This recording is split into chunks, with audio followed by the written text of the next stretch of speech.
നമ്മൾ ഈ ഗ്രാമത്തിൽ നിന്ന് കാണാൻ പോകുന്നത് പ്രധാനമന്ത്രി ആവാസ് യോജന പദ്ധതി പ്രകാരം നിർമ്മിച്ച ഒരു വീടാണ്. ഇതാ ഇവിടെ ഈ വീട് നമുക്ക് കാണാം. ഈ ഇഷ്ടിക കൊണ്ട് നിർമ്മിച്ച വീടാണ്. രണ്ട് വാതിലുകൾ മുന്നിലുണ്ട്, കാലുകളൊക്കെ മുന്നിൽ കെട്ടിവെച്ചിട്ടുണ്ട്. ഈ വീടിൻ്റെ മുന്നിൽ തന്നെ വലിയൊരു ബോർഡാണ്, വലിയ ബോർഡ്.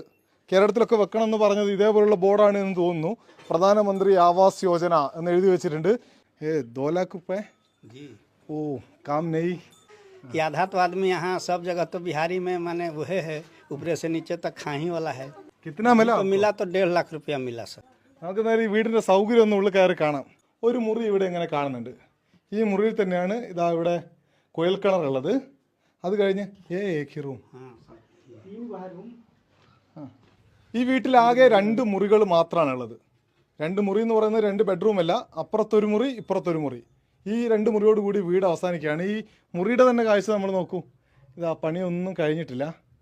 ജാലകങ്ങൾ 1-2 എണ്ണം ഉണ്ട്, പക്ഷെ അതും വെക്കുക മാത്രമാണ് ചെയ്തത്. അതിൻ്റെ ഒന്നും പണി തീർന്നിട്ടില്ല. तो वो तो नगर परिषद के जैसे जो कैंडिडेट जीता हुआ है उसको पास नहीं, वो न सर सबके खाता में भेजता है करता है। ഈ വീടുണ്ടാക്കാൻ പ്രധാനമന്ത്രി ആവാസ് യോജന പദ്ധതി പ്രകാരം ആകെ ലഭിച്ചത് 2 ലക്ഷം രൂപ.